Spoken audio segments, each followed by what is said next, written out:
We're good. Junior, we're good.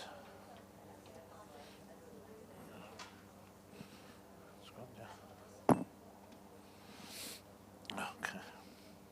Welcome, everybody. Thank you for coming.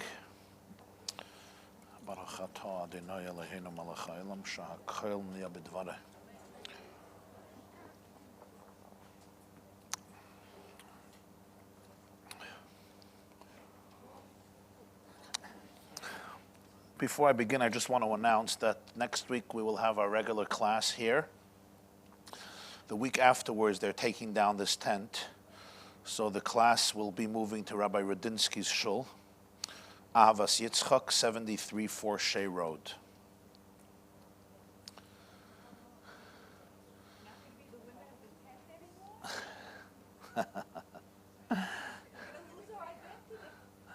Yeah. There's a parking lot there, and it's a nice place. I should hope so. You want to bring a portable heater? Just in case? You could do that. It's 73-4 Shea. If you go down for Shea here, it's like a 2 or 3 minute, 2-minute drive. After Rabbi Rattenberg's shul, it's another half a minute drive. 73-4 Shea Road. That's not this coming Tuesday. This coming Tuesday will be here. It's the Tuesday after that. They have a parking lot. They have a parking lot there. And actually the parking lot will be pretty empty because they just have 1 or 2 minyanim in the morning. So it's a little bit of a quieter situation in the middle of the day. In the morning they have a few minyanim, but by the time we're going to be there 9:30, the parking lot should be empty. It's a fine, nice parking lot. And you'll come in over there. It's a big shul. It's a very nice shul. And I'm grateful to the Rabbi Radinsky, and the committee of the shul, and the president, and the Gabbai for allowing us to use it during this time. The main sanctuary. Yeah. I don't know for how long, but it'll probably be for a while. Okay, so please share with your friends or relatives or acquaintances who you know come to the class. They shouldn't be startled if they come here in 2 weeks and they see deer. Okay, so again, it's not next Tuesday, it's the Tuesday afterwards. If I could just ask you to put your cell phones on vibrate, and let's move on, please.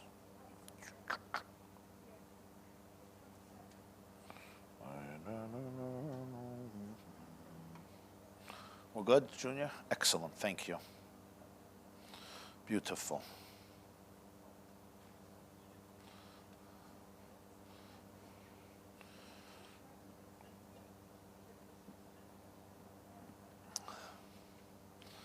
I want to discuss with you this morning a fascinating, beautiful halacha mitzvah, which is recorded in this week's Torah portion in Mishpatim.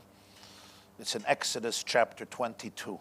Shmais Perek Chav Beis, Psukim Chav Daled Chav Hei Chavav. Exodus chapter 22, verses 24, 25, and 26.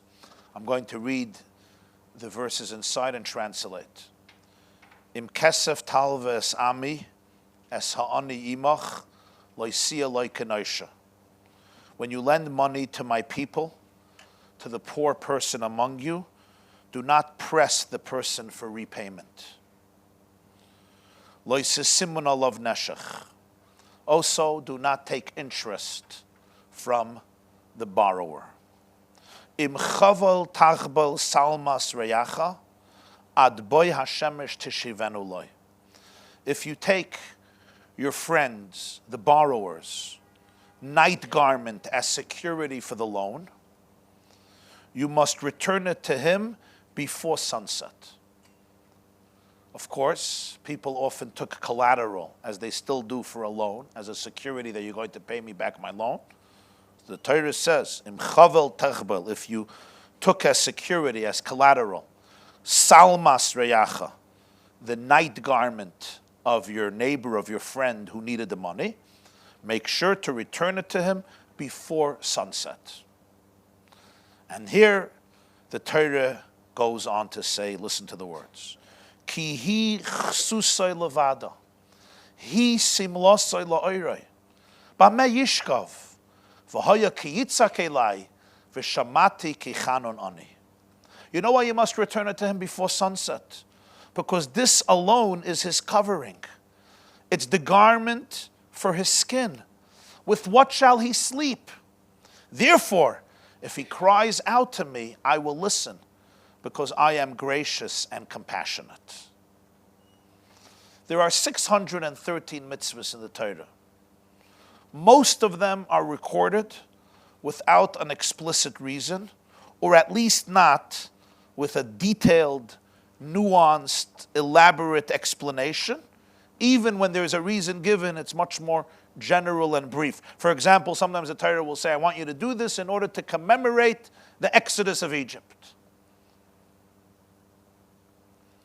Especially when a law is obvious, meaning its reasoning, its rationale is self-evident, the Torah would usually not even give a general reason. It relies on the person's understanding. For example, the Torah never gives a reason why not to murder. It says two words, loy tirtzach, don't murder. Why not? The Torah doesn't give a reason for it. In Bereshis, it already told us what a human being is. Shoifech dama adam, ba'adam dama yishafech ki b'tzelem elakim asas adam. Before Matan Torah, the mitzvahs that were given to Noach after the flood, it says pouring the blood of a person will result in his or her own bloodshed. Ki b'tzelem elakim asas adam. A human being was carved in the image of God. That's the foundation of Torah. As a result of that, many mitzvahs will be understood. The Torah never tells us why not to steal. It says, Loi signov, loi signoivu. Don't steal. Why not?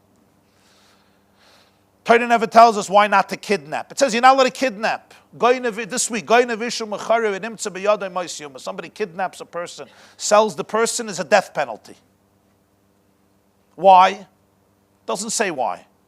Torah doesn't even say why to help the needy. It says, you should love another person like you love yourself. And there are many, many mitzvahs connected to that. Here, in this mitzvah, there is a blatant exception to the rule. The Torah could have concluded the mitzvah with the words, you have to return to this person the security, the collateral before sunset.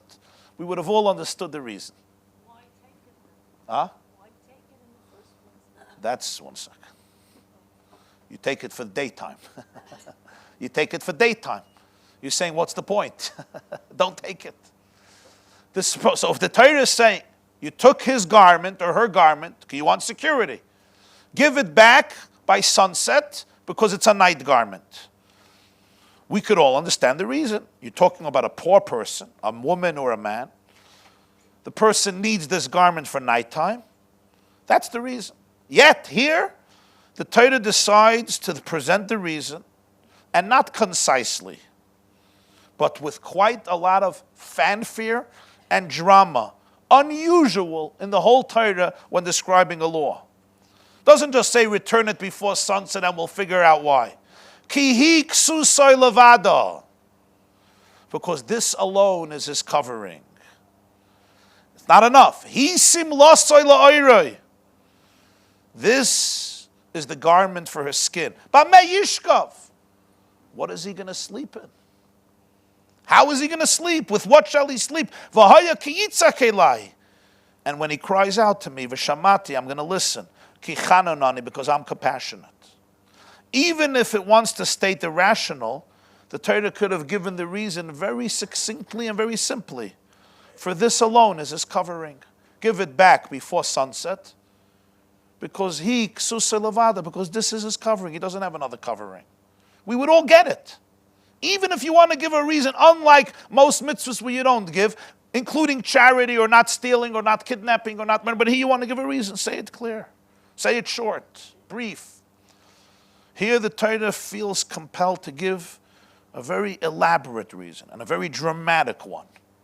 And it seems even repetitive. This alone is his covering. This is the garment for his skin. With what is he going to sleep? Therefore, if he cries out to me, I'm going to listen because I'm gracious and I'm compassionate. The sages were always perturbed when they observed repetition in a biblical verse. And here too there seems to be a lot of repetition. He says, this alone is his garment. Then it says, it's the garment for his skin. Isn't that repetitive? You just said, this is this person's covering. It's the garment for his skin. With what shall he sleep? The Torah could have said, this alone is his covering. Why the repetition? The garment of his skin. And then, with what shall he sleep? Yeah, obviously, if it's his only covering and it's the garment, the only garment he has for his skin, when he goes to sleep, he's not going to have anything. It seems to be superfluous or excessive. Obviously, if he doesn't have a night garment, he doesn't have a garment to sleep with. At night, we go to sleep. So the Mechilta, which is the basic oral commentary on Sefer Shmos, quoted in Rashi, explains, Kihiksu levada zutalis. This alone is his covering, is referring to the blanket. He simlase la'oire, the garment for the skin, is referring to chaluk, the tunic, the shirt. Bamei yishkav, with what shall this person sleep? Lahavi or matzah, is referring to the mattress. The way that Barbanel explains this is, the ordinary person goes to sleep with three components. He or she has a blanket to cover them. That's number one. They also wear pajamas or some other garments. And then, of course, there is a bed or at least a mattress to lay on. This poor person has none of these. This person has one garment. This garment serves as a blanket, it serves as pajamas, and it serves as a mattress. This one and single garment that I took as collateral serves all of this poor man's or woman's night needs. It's not like there's a blanket, there's a mattress. No, you took the pajamas. No. This only garment is what separates this poor man and woman from the earth beneath him or her. This shirt that he or she puts on, or the pajamas, this is the only thing that they have to separate them and the cold earth, or the cold winds scathing above him or her. It's the one single garment that you have taken as security for the loan, which serves as a mattress, as a blanket, and as a garment. So it's not repetitive. According to the Barbanel, the way he understands the Mechilta, it's actually pointing out the seriousness. This is not just a garment. This is a garment that serves as a blanket, as pajamas, and as a mattress. We see here the meticulousness in all of the expressions. Ksusay levada zutalis, simlasay la'oiroi zuchaluk, b'mei yishkav matzah. Blanket, pajamas, mattress. This opens us up to a perspective of how to understand this pasuk.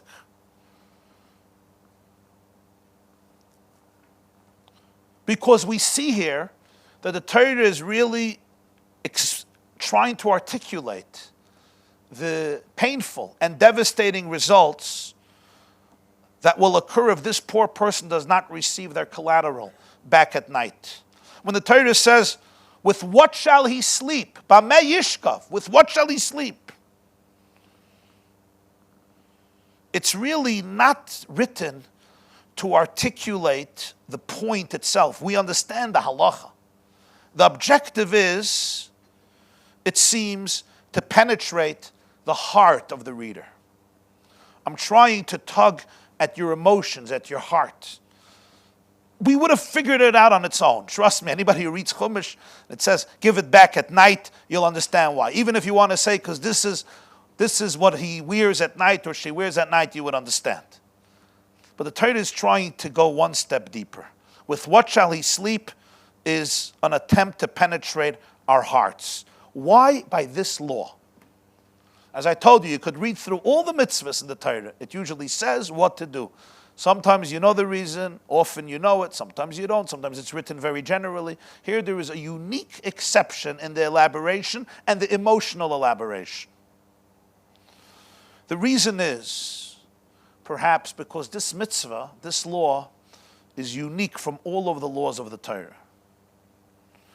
In this law, the Torah is establishing a new genre, a new type of mitzvah, a new type of law, one that is not called for legally, unless you can cultivate a particular art that the Torah is trying to cultivate here in the human being.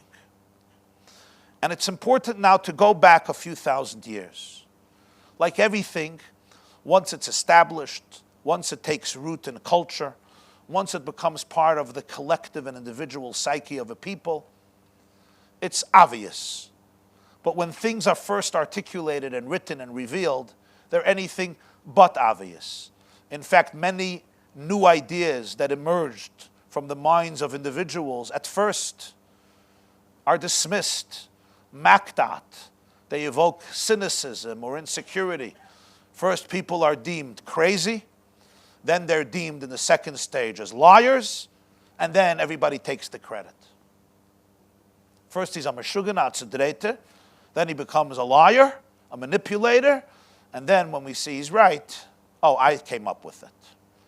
This is what often happens. I say this because it's important here to understand the paradigm a few thousand years ago when this halacha was written. Legally, one can argue against this mitzvah if you want to think in cold legal terms, as you just did a moment ago, very wisely. A person came to me and asked me to lend him money. If he would have asked me for a gift, that's fine. He didn't. He asked me for a loan. You know what a loan means? A loan means you're supposed to pay it back. That's what a loan is. He requested a loan. He obliged himself to pay back the loan. Payback time comes. He violated his commitment. He didn't pay back the loan. So, I demand a security from him on the loan.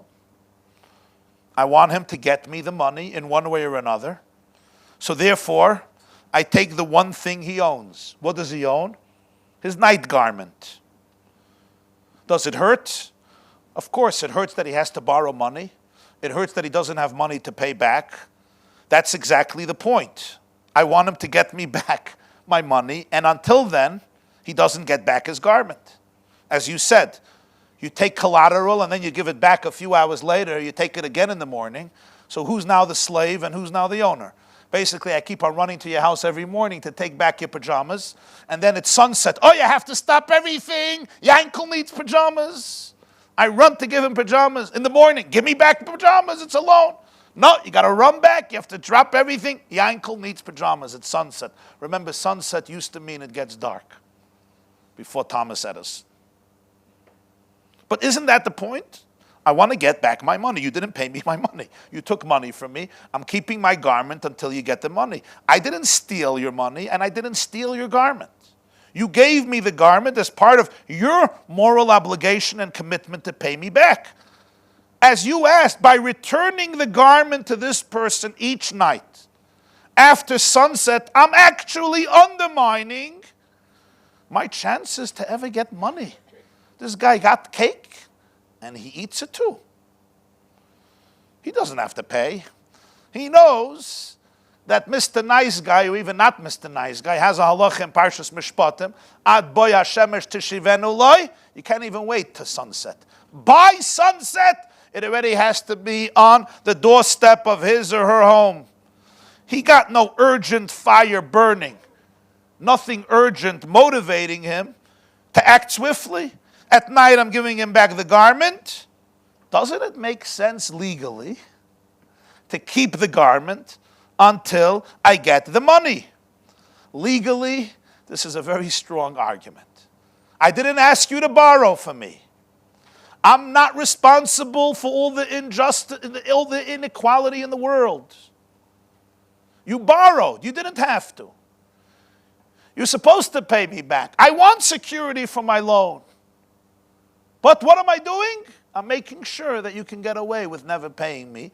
You could schlep me out for another 30, 40 years. Why? You will have your pajamas. We all understand legally The taina against it, as you put it very well, don't take a security loan if you can't keep it. And you have to give it back within the next few hours.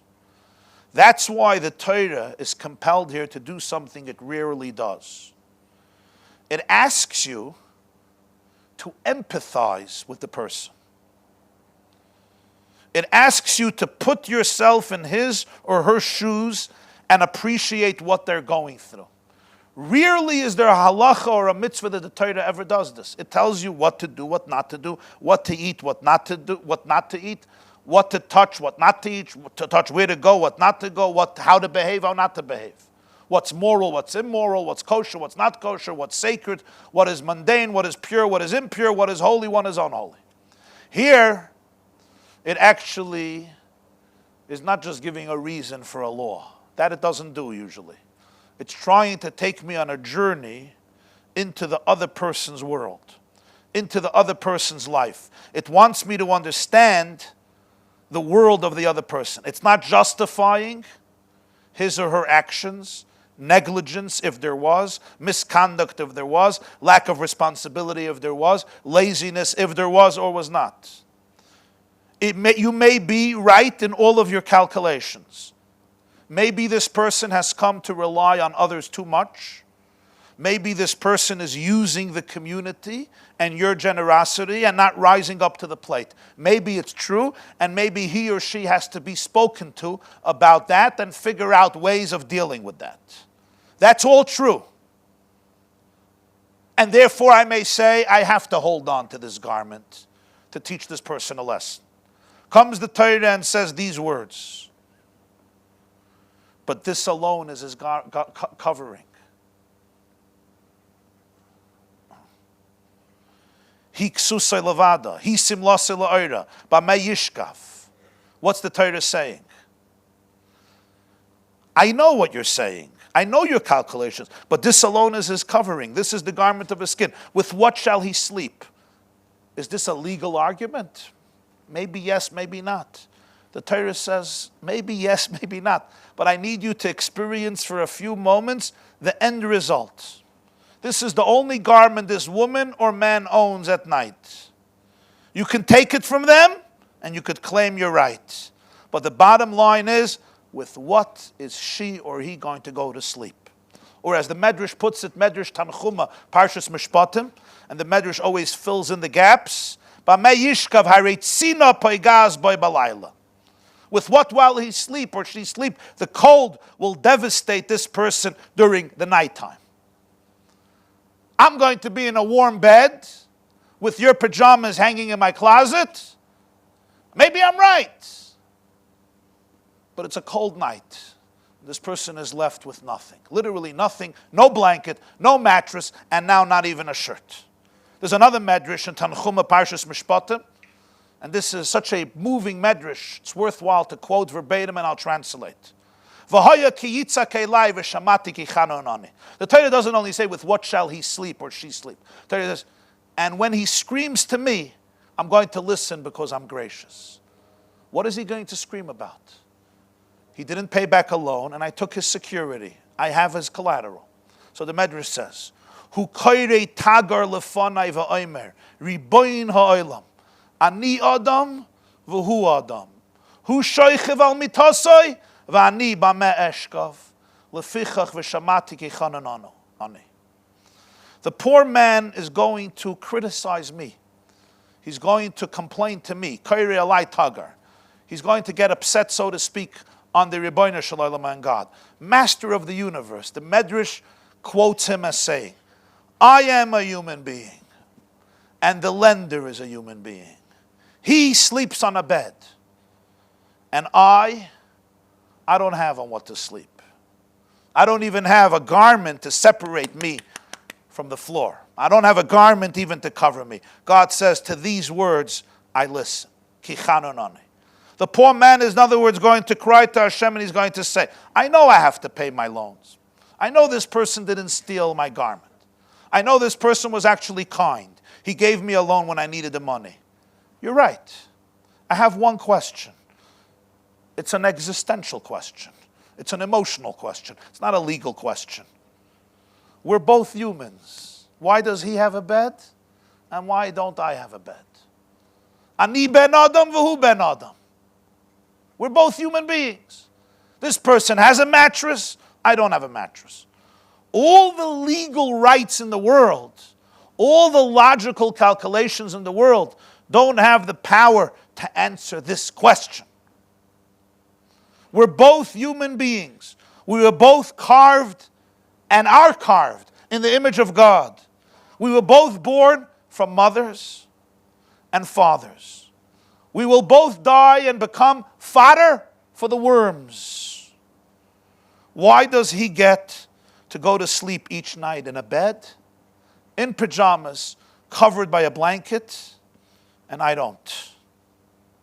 So to be a Jew, says the Torah, I need to be attentive every day and every night to this question. And yes, legally, a cold person could say, well. You're undermining yourself, you're undermining society, you're creating people who are crippled morally and emotionally and financially. You're creating people who are completely independent, people who are completely codependent and interdependent and dependent. This is not a good thing, which all are rational and very important points, which is why the Rambam famously says that the greatest and highest level of charity is not to give charity to a poor person, but to help somebody establish themselves financially so that they don't need charity. Help somebody figure out how to make their business successful, give them an investment, give them a loan so that they should be able to have their independence.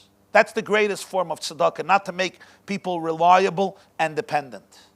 Of course, that ideal is profoundly true. You want to empower people. You want to show people that they can be successful with God's help. But in this reality, the Torah says, but never ever allow moral and logical calculations, albeit important, justified, sometimes very justified and important to talk about, to stop you from feeling the life of the other person, from empathizing, from experiencing what the other person is going through. Yeah, but they did it to themselves, and I work hard, and I work 18 hours a day, and this lazy guy's... Somebody sent me a video a few days ago. So he says he's standing in the street, and a Jew from a particular city where there's a lot of beggars comes over to him, and he's smoking. He says, a cigarettel. You know what a cigarettel is? Huh? A cigarettel, a cigarette? He says, sure. Takes out a cigarette, gives it to him. Which today is actually very generous. It's expensive. He says the guy takes it, walks away, breaks it up into pieces, crumbles it, and throws it into the garbage. I say, hey, Yankel, I don't understand. You asked me for a cigarette. I give you a cigarette. You destroy it? He says, Hezekiah, smoking, I quit already 3 weeks ago. I don't smoke anymore. Aber schnorren kann ich nicht aufhören. Schnorren kann ich nicht aufhören. I can't stop begging. You know what I mean? Was willst du? That I can't. I don't know how to translate it. It's a word in Yiddish. Guy who has a PhD from Harvard in fundraising. It's important to understand. Listen, Winston Churchill once said something very wise. He said that, this was the era, and it's happening today in America. There was the big debate of how society should operate. Socialism or capitalism?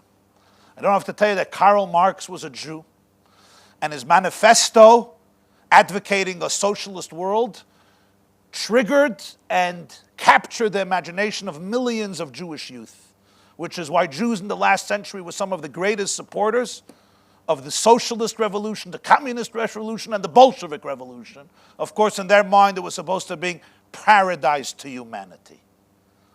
Leon Trotsky's name was Leibel Bronstein. not Leon Trotsky, the father, one of the fathers of the Bolshevik Revolution and the father of the Red Army. He was a Yiddish kind, Lebel Bronstein, Leon Trotsky. Later, Stalin had him axed in August 1940 in Mexico. Because if you were Trotskyite, then you became persona non grata, because after Lenin died in 1924, Stalin ultimately got control, and Trotsky was marginalized and alienated and had to go into exile. But much of the Politburo, of the inner circle of the communists, were Jews.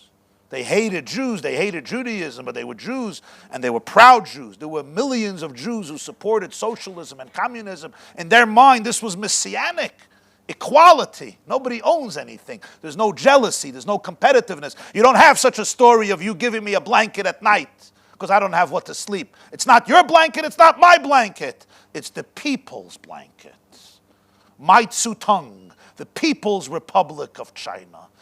The only problem is 70 million deaths later in China, or in Stalinist Russia, 40 million deaths later, the socialists, the communists created living hell on earth. But it sounds much more idealistic than capitalism. Capitalism sounds selfish, narcissistic. You work hard and make your own money, and now you're giving me loans and you're taking away my pajamas at night. Feh! The Torah says, by day take the pajamas. You know why you take pajamas? Because he owes you money. Is this a socialist verse or is it a capitalistic verse? Which one is it? Huh? Would Bernie Sanders like to quote this pasuk? Huh?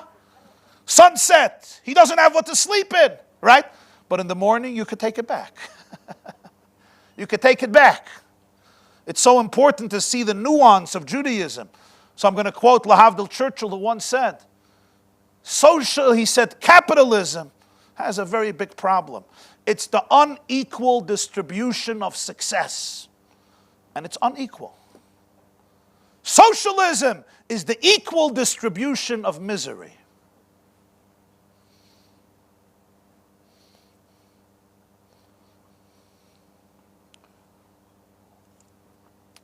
Judaism believes that there's something called ownership.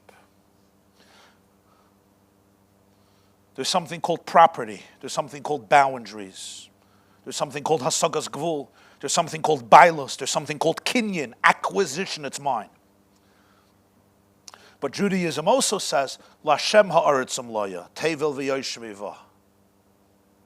Never allow your success, which is absolutely justified and important, because what personal success allows for is human creativity.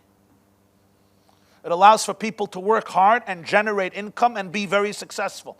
And it does well for everybody. It creates success for everybody. Taking away ownership from people. The kibbutz movement in Israel was built on this. The kibbutz movement in Israel was built on socialism. And it was built by some very idealistic people.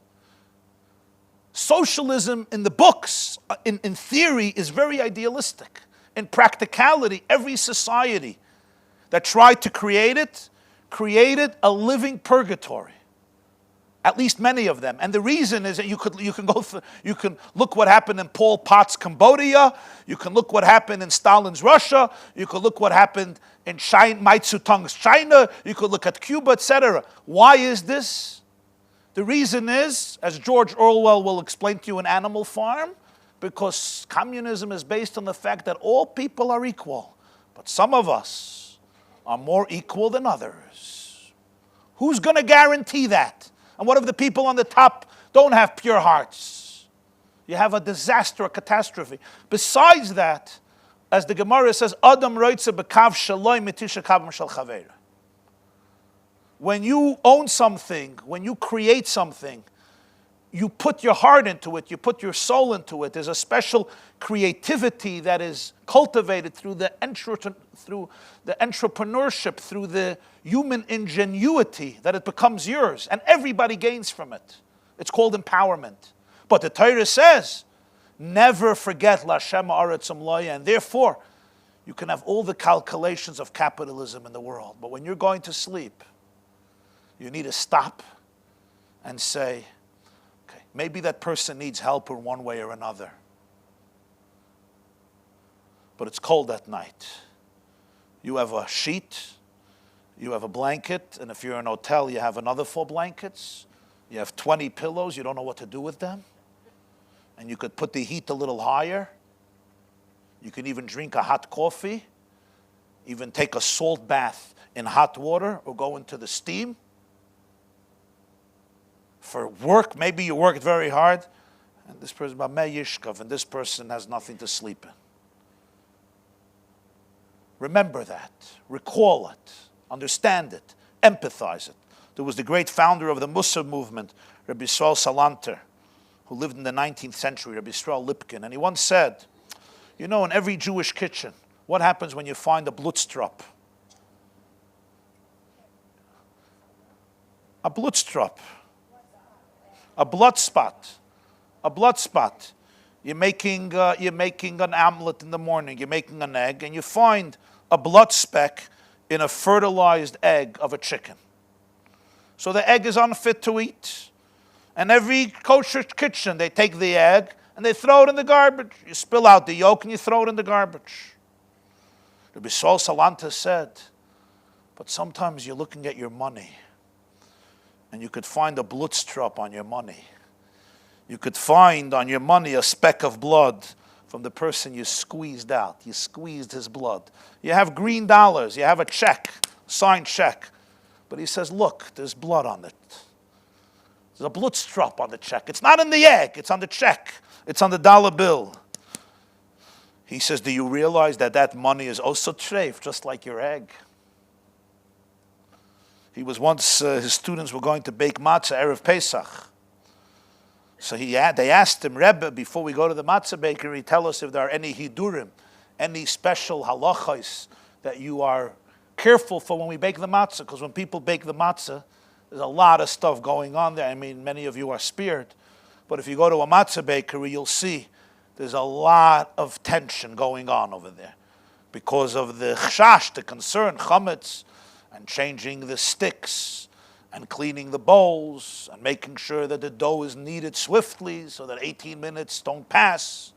It's a very intense and super attentive environment because of the greatest, easiest thing to become chametz is, of course, matzah.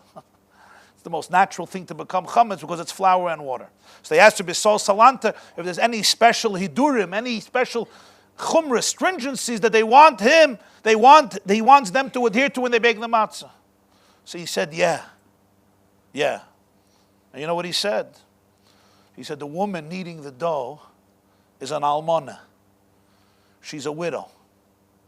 And she needs the job because she needs to support her family. But she's a broken heart.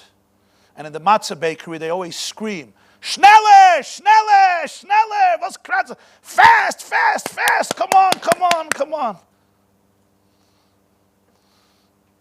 So he says, in order for you to make sure that your matzah is beautiful, you transgress all the mitzvahs in Torah about being sensitive to a person who's been humbled by life, to a person who experienced grief in life.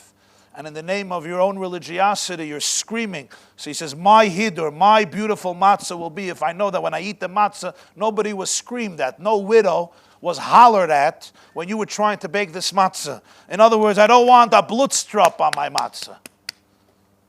I don't want a speck of blood, human emotional grief or sadness or pain on my matzah. So the Torah is saying you can take the garment, you could keep it overnight. If somebody says legally, what's your right? You have legal rights. But when the sun sets and the garment is in your closet, and you know that the borrower has nothing to sleep with tonight, no blanket, no shirt, no pajamas, no mattress, how will you be able to go to sleep knowing that there is a blutstrop, there's a speck of blood on your pajamas or in your closet? The Gemara says in Tractate Baba Metzia, page 30, Amar Rabbi Yochanan leicharva Yerushalayim elo shehemidu dineim al din Torah. Rabbi Yochanan said Yerushalayim was destroyed because people insisted on enforcing their rights based on Torah law. This is a reason to destroy Yerushalayim. That's a wonderful thing. Everybody is following Din Torah, the letter of the law. What Rabbi Yochanan was saying is that sometimes when you follow the law, legally you're right. But in the name of legalities, you could be a cruel person because your heart is deaf to the reality of the other person. You have justifications. You text when you come to heaven, you're going to be checked off for a fine person. The problem is, for you, life is about checking off boxes. I did this, I did this, I did this, I did this, I didn't do this, I didn't do this, I didn't do this, I didn't do this. You don't have a soul. Your soul is dead. What does it mean Yerushalayim is destroyed? Yerushalayim is the place of the divine presence. The divine can't dwell in me. The divine can't dwell. I'm doing the right thing. Didn't Torah, for everything I have a source. Look, it says here, it says here, it says there, it says there. But the soul is not there. The heart is not there. The empathy is not there. I shared once a story. The Panovich Rav Kahanman, he built an orphanage for orphans who lost their parents during the Second World War. In Bnei Brak, he had an orphanage for girls. The girls grew up, and Friday night, they would have their meals in their home where they ate and slept. And Friday night, they had a lively Shabbos meal, and they would sing. So a neighbor of theirs came to the Panovich Rav Kahanman, Yosef Shlomo Kahanman, Zechron Levracha, and said, it's really not right. These girls sing loud, and I'm in the house nearby, and Kol B'Yishaerva, I'm not supposed to hear it, and it's just not the right thing, and can you control them? He says, what do you want me to do? He says, tell them not to sing, or they should just sing like in a whisper, very, very low. Panovich Rav debated, he deliberated, he felt that this is a question that he should ask somebody else, so he went to the Chazon Ish. Chazon Ish was considered in that time one of the great halachic sages and authorities. He passed away in 1953 in Bnei Brak. His name was Rabbeinu Avram Yeshaya Karelitz. So the Panovich Rav Kahanman came to the Chazon Ish to consult with him on the question. And he went into him and he started to tell the story in Yiddish. And he said, the girls are singing Friday night and they're lively and they sing loud. And this neighbor of theirs came to complain to me that I should silence them because of modesty and so forth. As he's in the middle of telling the story, before he asks his question, he's saying the girls are singing and they're lively. The Chazon Ish interrupts him and says, Azoi, azap sura tova, the Meidlach singen schein, says, eine Freilich, sie haben lieb Shabbos. Wow, he says, what good news that these orphans, Friday night, have reached a point that they can celebrate and rejoice and laugh and giggle and sing. That is unbelievable piece of news, that these girls who went through so much, can really have an enjoyable, warm evening of camaraderie and friendship and song and music, celebrating the holy day of Shabbos. The Panovich Rav didn't have the heart to finish the question.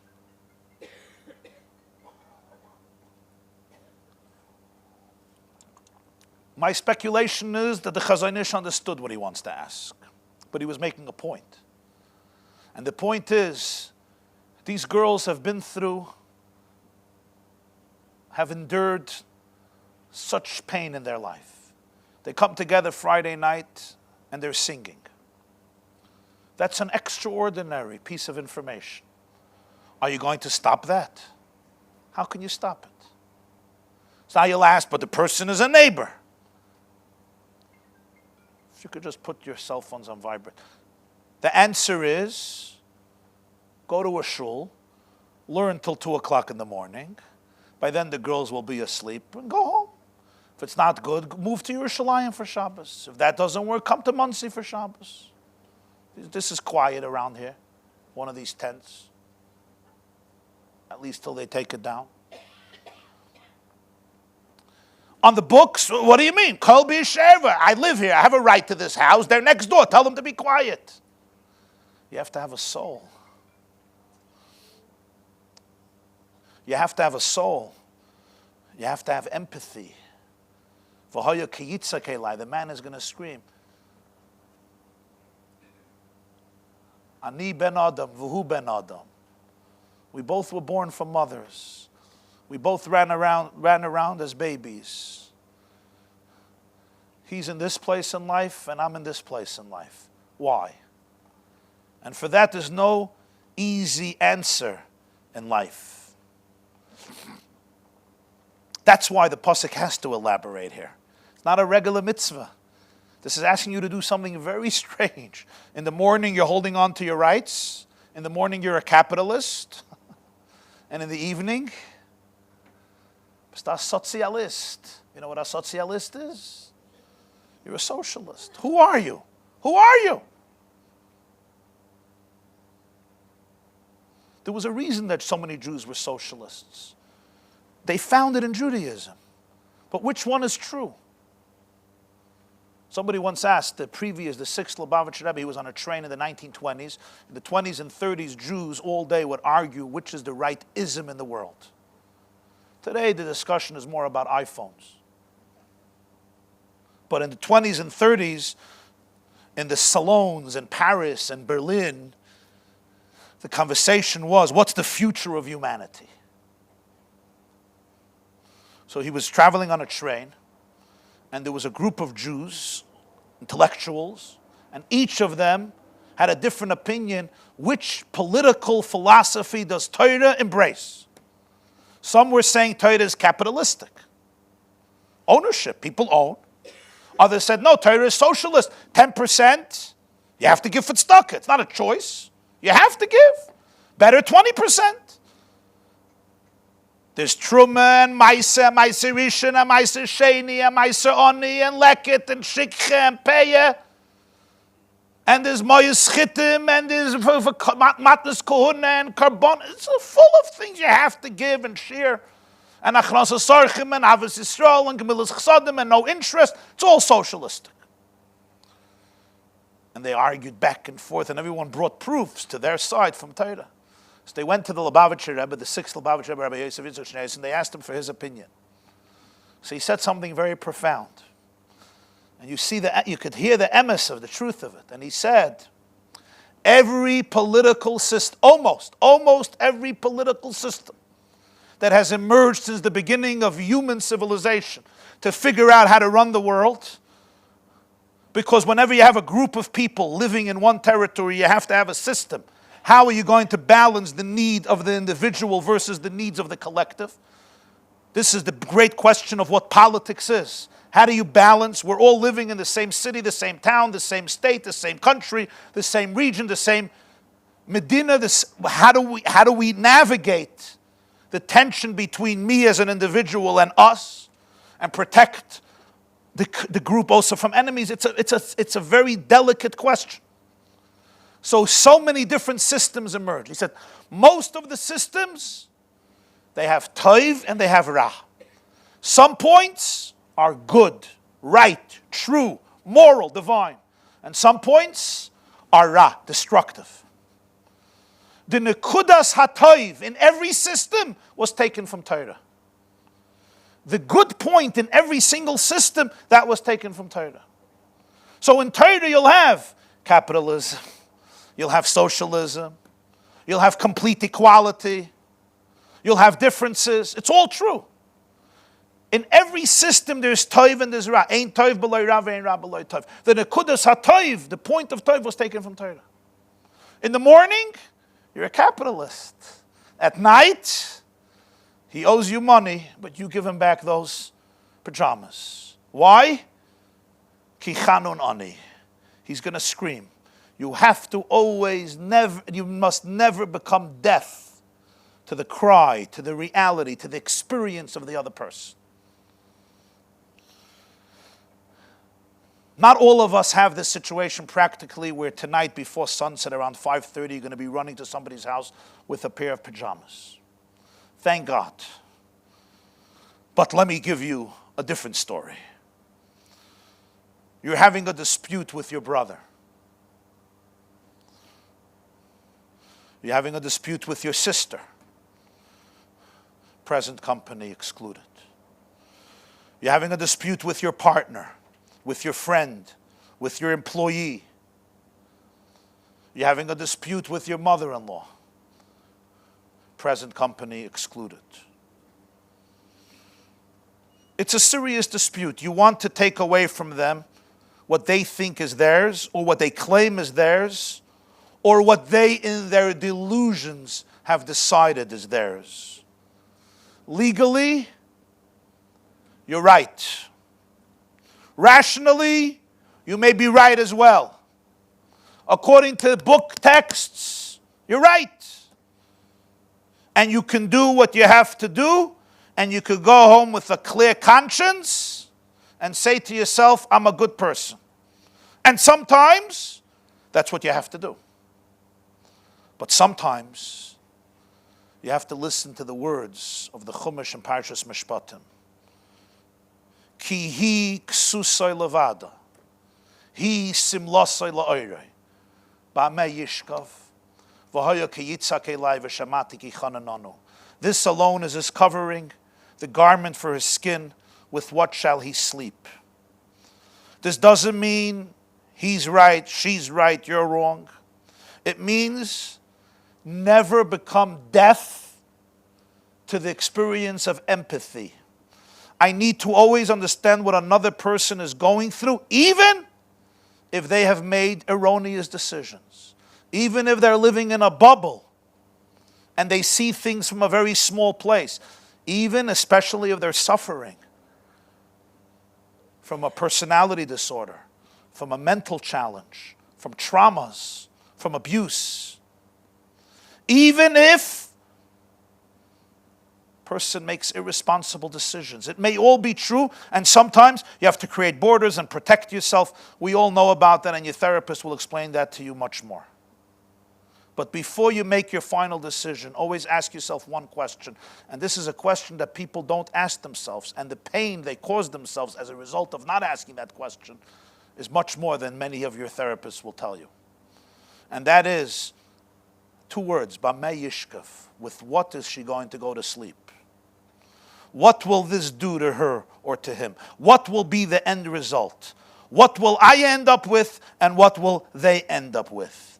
This does not mean, please don't misconstrue it as a message that people should be allowed to manipulate you, or take advantage of you, or crush you, or certainly abuse you, or cheat to you, or lie to you, or cover up facts, or for you to be lured into people's dysfunction and meshagasin and traumas and traps. A person should protect themselves and not allow themselves to be manipulated, so that people should utilize your goodness and decency as an opportunity to hurt you. Of course not. What it does mean is never allow justice, quote unquote, to blind you to the reality of another human being. Have the courage and dignity and self-esteem to consider the fate of the other person, the reality of the other person, the experience of the other person, and make a decision from a place of empathy, not just from a place of cold justice. Many situations in life, people are guided, follow the textbook, cold justice, you're right. And you know what? They're right. 5 years later, the person has not had a conversation with his mother. A grandmother hasn't seen grandchildren in 5 years. Brothers are not speaking to each other. Yeah, their father died, there was a big Yerusha, we know. He's a Ganev and a Goslin, and you went to the Rav and you went to the Torah, and he said, you're right, and he said, and he said, and I called the chief rabbi, and he told me I'm right. And you know what? I say, you're right. You're right. But in 35 years, when you're not going to know the names of any of your brother's children and grandchildren, and his children and grandchildren won't know the names of anybody in your family. You won't be able to show up at a simcha. You won't be able to say good Shabbos to each other. And nobody will know, but when you go to sleep deep down, you'll know that pain. You'll know that pain. Saying to yourself, I was right, will not alleviate the pain. It won't. So what do you want? Everybody should steal from me? Nobody should steal from you. But when you make decisions from a broad place. Don't sweat small stuff. Don't allow your soul or other people's soul to die because of a dispute. Know what is the ultimate priority. When you're healthy enough, when you have enough self-esteem, you could look at the big picture. Look at things not only short-term, long-term. Be big, be generous, be kind.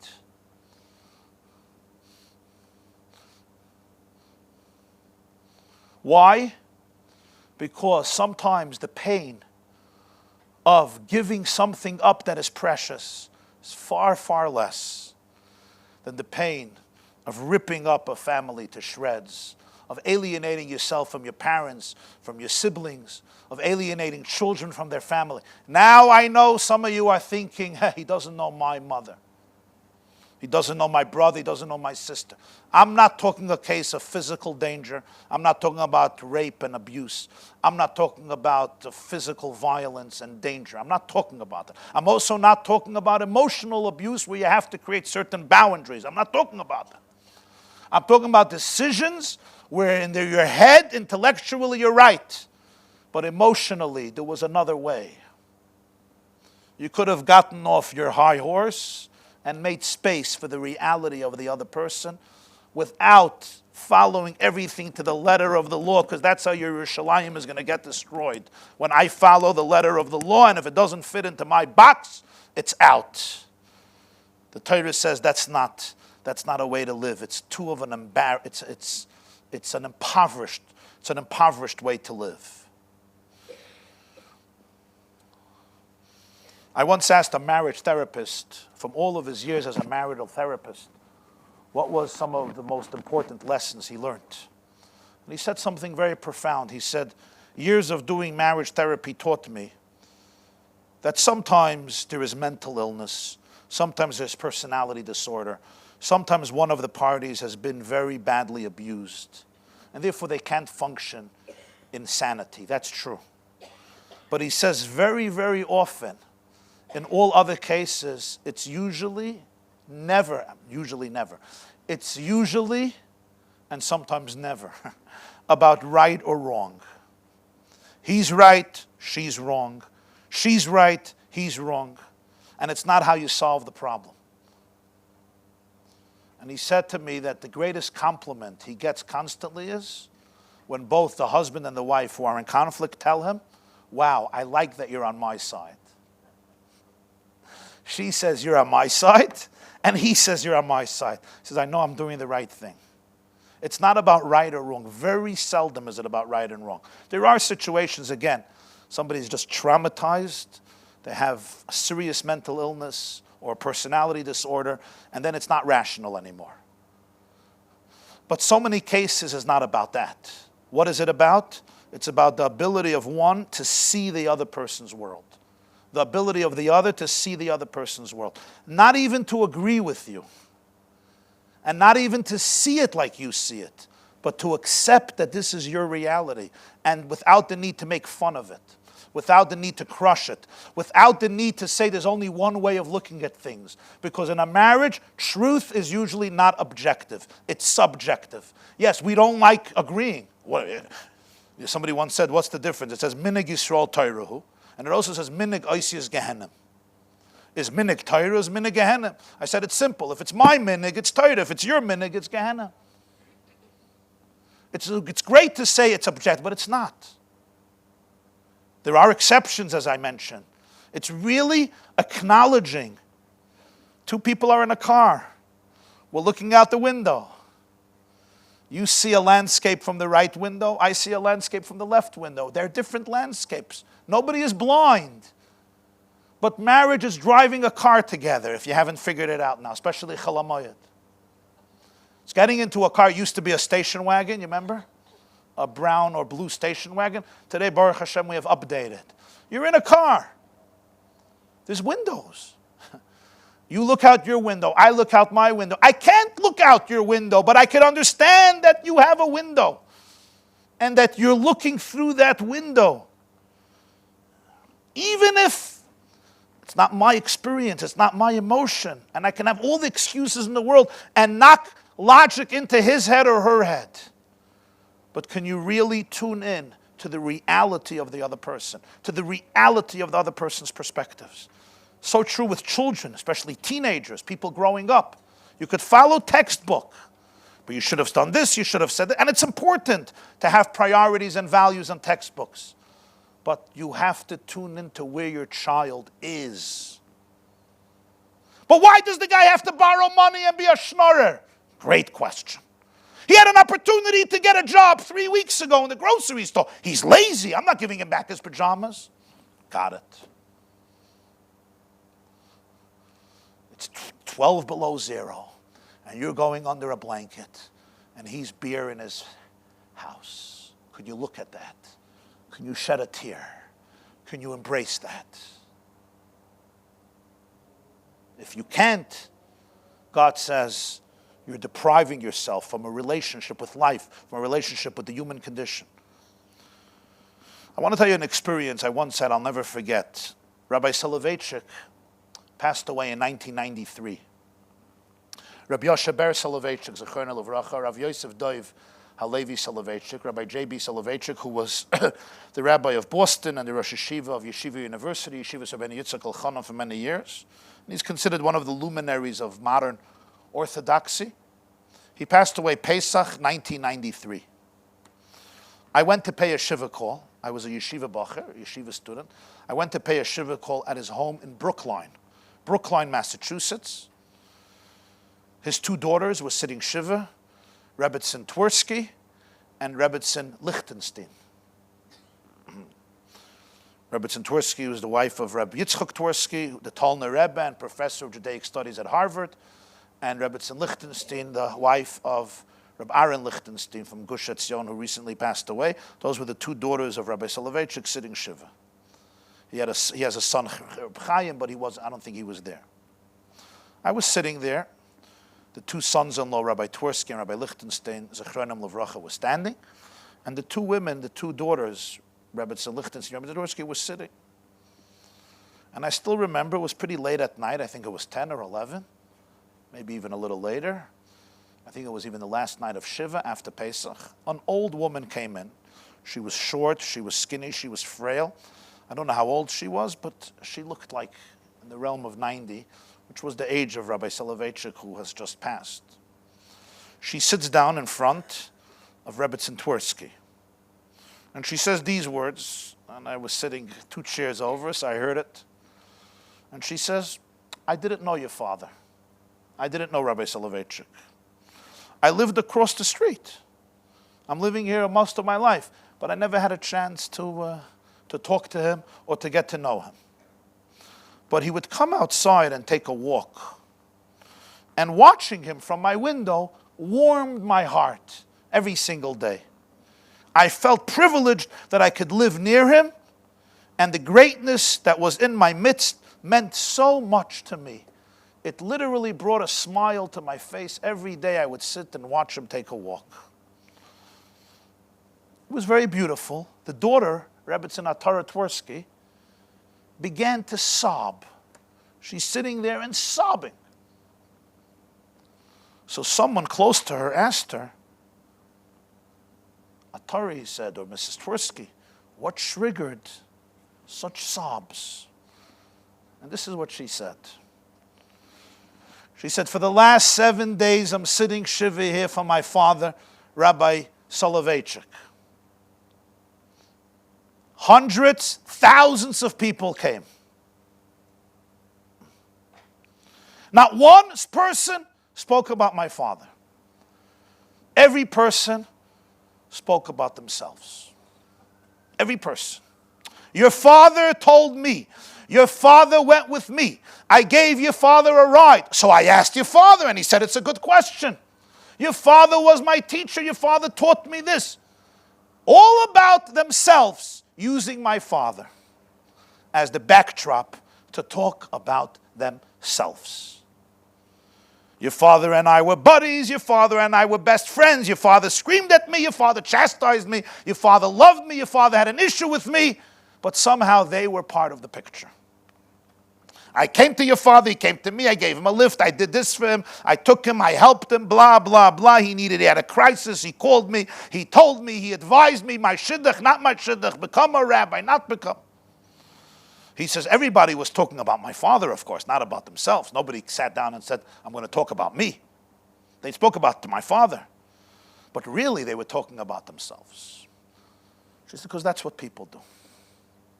People talk about themselves. That's what they know, what to talk, that's what they know about, or they think they know about. They think. And that's what they want to talk about. That's what they want to talk about. They spoke about themselves through him. Either he liked them, or he loved them, or even disliked them. But they were involved somehow in his life. And she's sobbing. She says, this is the first person who came here in 7 days and spoke about my father. Not about herself. She said, I didn't know him. He never spoke to me. I wasn't a miyuchis. He didn't think I'm brilliant. He didn't think I'm his chavrusa. He didn't think I'm his talmud. I never spoke a word to the man in my life. There's nothing. I'm not part of the story. But I cherished him. He did something for me. And I was a bacher, and I was watching this. I was like, wow.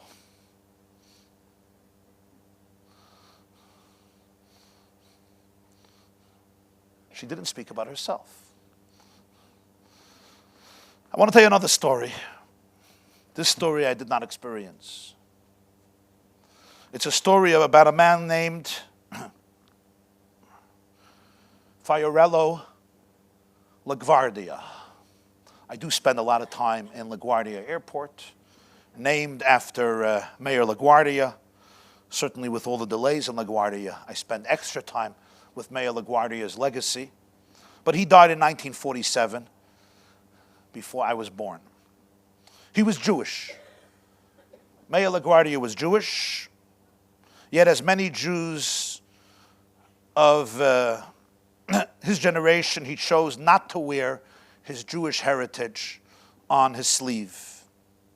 He allowed the public to identify him as an Italian, which is why even such a erudite crowd as you don't know that he was Jewish. And when issues of Jewish interest came up in New York or national politics, the little flower, as they called him, was an ardent advocate for Jewish rights.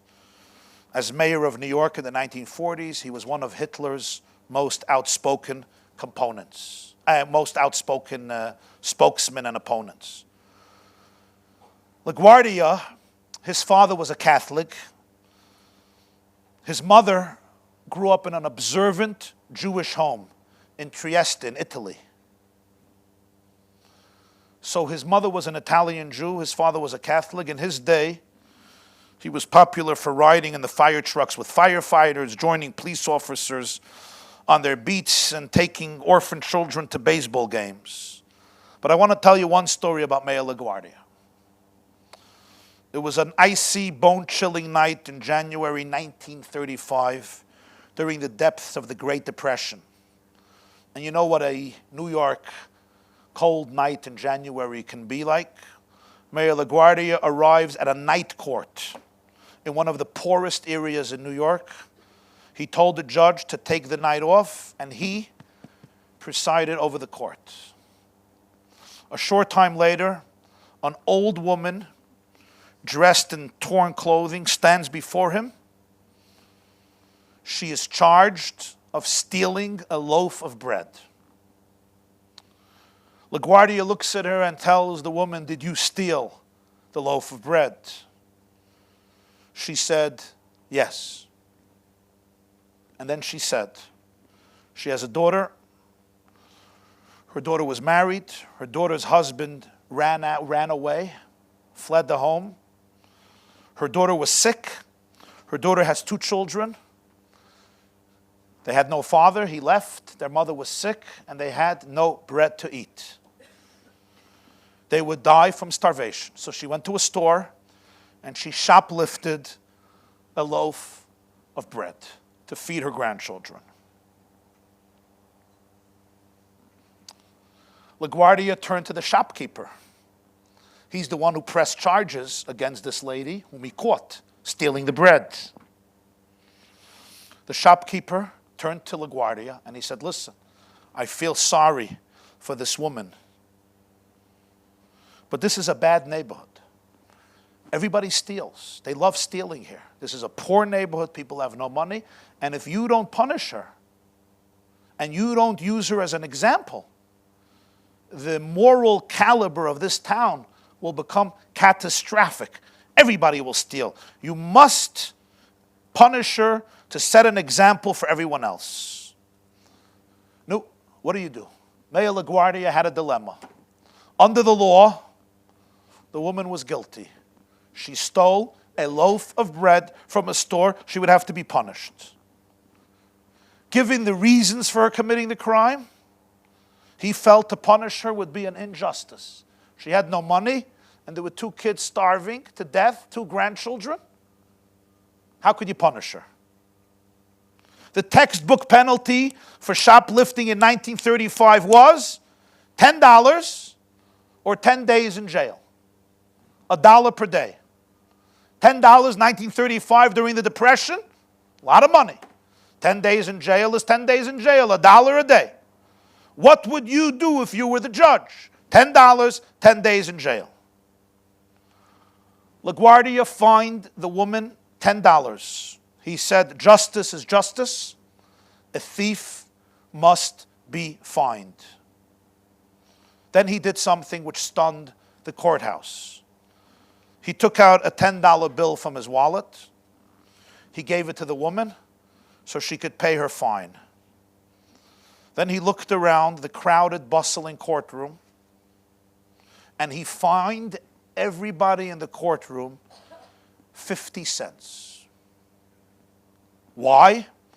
For living in a city in which a grandmother had to steal a loaf of bread to feed her grandchildren. He directed the bailiff to collect the fines and hand all the money to the defendant. The total collected sum came to $47.50, including the 50 cents willingly paid by the shopkeeper. The poor woman was led to court to face charges, was overwhelmed. LaGuardia paid her $10 to cover the fine, and she received a gift of $47.50. Everyone paid the fine, and they gave Mayor LaGuardia a standing ovation. Where did LaGuardia get this justice from?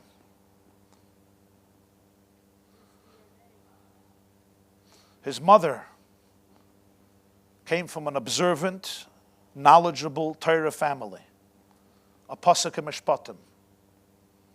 It's your collateral. The guy has your money, you could take his shirt. Quid per quo. And I'll prove it to you. A whole day it's in your closet and it's not called theft. And you're right. But at night, Bamei Yishkav, what is he going to sleep in? And when he cries, God says, I'm going to listen. And therefore I need you to listen. To uphold a society, one has these 2 realities called tzedek and mishpat. And that's why they always work together in the Tanakh. Mishpat u'tzedakah b'Yakov ata asisa. God says, I love Avraham because he will teach his children. V'shamru derech Hashem lasa is tzedakah u'mishpat. What are the 2 things? Mishpat is justice.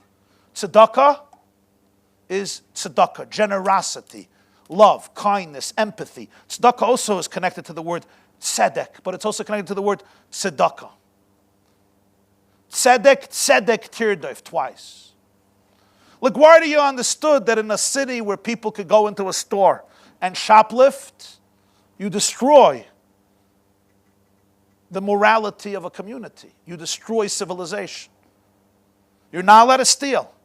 LaGuardia also understood that if I can't hear the cry of a grandmother who will not allow 2 children to starve to death and will therefore steal, I have lost my right to to be able to create a society of justice. And people living in a society where a grandmother has to come to this situation have to be fined for that. Mishpat u'tzedakah. In life, there are borders to maintain, values to sustain, priorities to keep precious and sacred, morality that can't be altered and custom-made for everybody's moods and experiences and ups and downs. But here, the Torah goes out of its way to create a new genre of law. And that is, never ever allow yourself to become deaf to the sob of another, to the cry of another. Never allow yourself to shut down to the painful, agonizing reality that you are a witness of. And even if you're right on the books, never ever make a decision which may be justified from a textbook point of view, but which your soul will not forgive you for. Your conscience will not forgive you for it. Your children may not forgive you for it. Be much bigger. Allow yourself to make your decisions, not just with a cold mind, but with a warm, sensitive, loving, and forgiving soul. Have a wonderful week.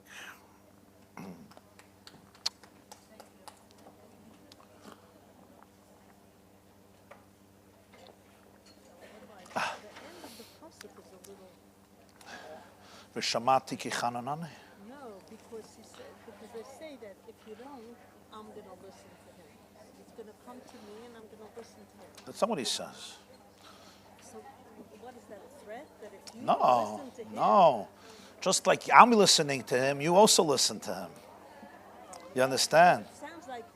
No, that's what the Medrash says. Then he's going to come to me and he's going to cry to me and I'm going to... No. The Medrash says that he's going to talk to Hashem and say, we're both humans. Why don't I have a bed? So what is that? But I told you the Medrash. He's a person, I'm a person. Why don't I have a bed? God says that's what he's going to tell me. And what's my answer to that question? I don't have an answer to that question. And you certainly don't have an answer to that question. God may have an answer, but you don't have an answer. So give it to him. Thank you so much. It was beautiful. You're welcome. Thank you for coming. Yes, next week, ladies, if I can have your kind attention for a moment. Next week there will be a class right here. The week after, the class moves to Rabbi Rudinsky's shul, 73 Forshay Road. That's 2 weeks from today. Next week, it's still going to be here. Thank you so much. Welcome. Thank you.